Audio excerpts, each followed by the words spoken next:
We could change your life. I made this show because there is a lack of connection with one another. We could change your life. Stories that inspire and motivate. It's about being able to connect to other people's plights or struggles. You can change your life. Real people, real stories. Watch the show and allow me to show you are not the only one going through your struggle. There are people out there ready to make a change. Are you ready?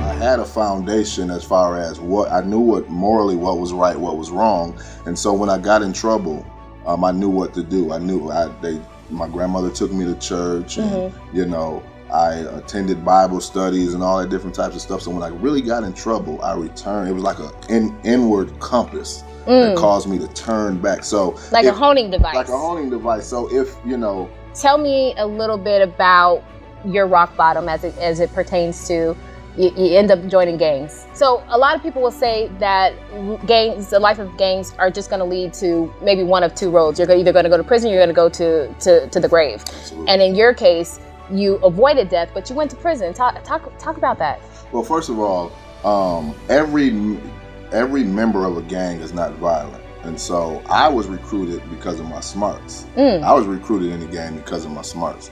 Not that I didn't do like everybody else did, but I wasn't the tough guy. I was really very scrawny and skinny and timid, but I could think. What did they need your thoughts for? Well, I mean, I was a leader.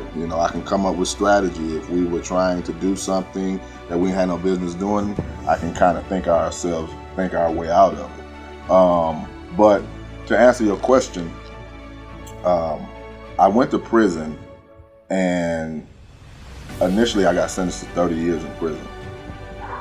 And I got out in 10, which means to me that God has something special for me because he didn't allow my life to be taken away by the system. 10 years is a long time. Absolutely, it's nothing to sneeze at. And in those 10 years, it took 10 years for me to find myself. I wrestled with all types of trauma, post-traumatic disorders from, physical and sexual abuse as a child, the isolation of being in solitary confinement in certain stints in my prison stay, and wrestling with mental health, depression, long bouts of major chronic depression. I had to come to myself, and in a way, prison saved me. I know a lot of people might not believe that, but it gave me an opportunity to value my freedom, value what was important, and connect with God.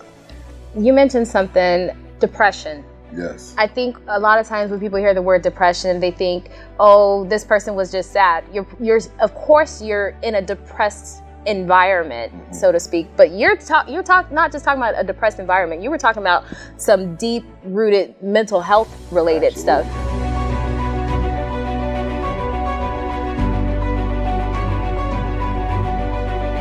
And that's what evolved from you going to prison, or what would describe that a little bit? And I found out that I actually was depressed before I went in. And see, when I was a teenager, all my buddies would want to go to the club. Let's go out, hang out, let's go get girls. And I would want to just sleep in the bed. And I didn't know. I just started clubbing, wasn't my thing. When I went to prison, I saw a psychiatrist, and I told him, man, something's wrong. Well, not a psychiatrist, a medical doctor. I was like, man, something's wrong with me. I'm in the bed. I think I'm dying. I must got a disease or something. And he said, you're just depressed. And I said, man, I would know if I'm depressed. But ever since he told me that, I started studying it. And then I realized that I was indeed depressed, chronically depressed.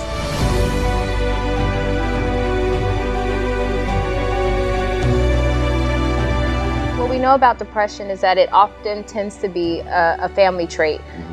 Was there any family history of depression now that you know what the signs were looking back? Yes, I spoke to some family members once I got out of incarceration, and it's a generational thing. My grandmother, my aunts, I have some uncles, I have a cousin who committed suicide. So it's definitely cross-generational. And now that I'm able to see the signs, I'm not over my depression. I'm still surviving it. But now that I'm able to see the signs, I can see it, you know, in my family in different ways that I didn't see it before.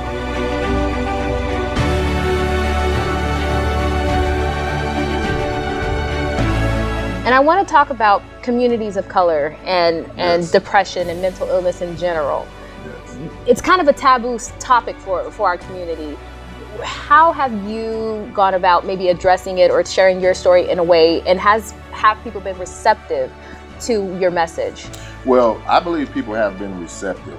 One way I share it is through social media. I'm very heavy on social media, but I believe that there can never truly be deliverance from something unless there's honesty. And so I decided to be honest about my battle. At first, I thought it was a weakness. I thought that people wouldn't believe me. Oh man, you're lazy. Pull yourself up by your bootstraps. But when I started sharing it, I realized there was more and more people who dealt with this struggle. Absolutely. And in a way that liberated me, that caused me to share it even more. Sure. I think maybe there's, and I don't want to put words into your mouth, but I think sometimes when we think of a big, strong man battling depression, there is a sense of like a disconnect. Like how does this big guy have depression? But that's what I'm hearing is like there's a sense of vulnerability in being able to share your story, despite how people may perceive you. This is something that you deal with on a regular basis. On a regular basis. You know, I had to call the suicide hotline. I've been in the depths of it, you know. And so in sharing my story with people come up to me, man, you really blessed me. You know, I didn't know what I was going through. You caused me to research it. But in the community of color, black folks, brown folks, red folks, yellow folks, there's a certain strength that we take pride in. And so any form of mental illness or lack of having it all together appears to be a weakness. And I want to help break that.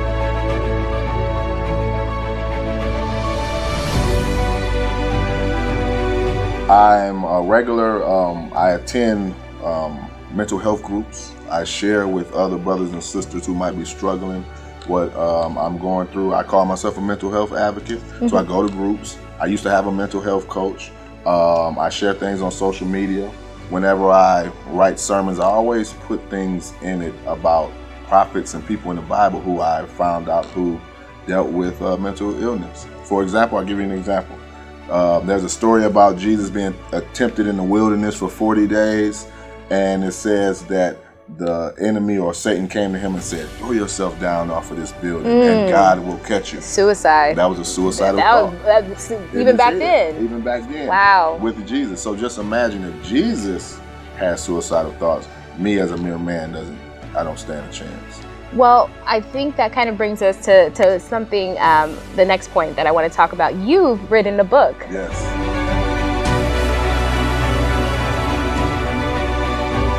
Can you share a little bit about your inspiration for writing your book? Yes. I initially started preparing for a sermon I was going to write for my church. And in writing that sermon, the study of this sermon took on a life of its own. I ended up not preaching that sermon, but afterwards I just kept studying, and I came up with this book. And it's about the story found in the Gospel of John, chapter 11 and 12, with two sisters called Mary and Martha. It's a story in there that talks about how their brother died, his name was Lazarus, and how Jesus raised him from the dead. But don't nobody talk about the sisters. And if it wasn't for those sisters, Jesus would have left him dead, because it was the sisters who reached out to Jesus and told him. It was the sisters they were industrious women of color. They had their own homes. They were powerful women, and I believe that their story was lost, and I just wanted to recapture it. So with that being said, it sounds like there's a workbook that people are able to utilize with that. Can you tell us a little bit about, so they learn more about the perspective of the sisters, but they also work through the workbook. Some of the writings that you mentioned was motivating yourself. Yes. Can you talk a little bit about that? Yes. Well, the workbook is a 31-day devotional. It's a prayer journal, so you can write down your prayers, your prayer requests. And then there's some deliberate workbook questions in there that will cause you to spiritually grow. So I call myself a spiritual growth coach. And so I believe if you work through the workbook and write down your prayers, that you will spiritually grow. The book is motivated by all of the women that impacted my life. I have a Mary and Martha. Everywhere I look, there's a Mary and Martha who impacted me. You're a Mary, you're a Martha, you're a sister of color who's doing it. I'm on your show. You're giving me a platform. But just like in the story, after they raised Jesus from the dead, Jesus was at Martha's house eating, and she was serving him. That was a big deal for a sister back then, to have her own crib and had a Lord in there. Man. So I mean, that's how I feel. That's what the book is. And it's not just for women.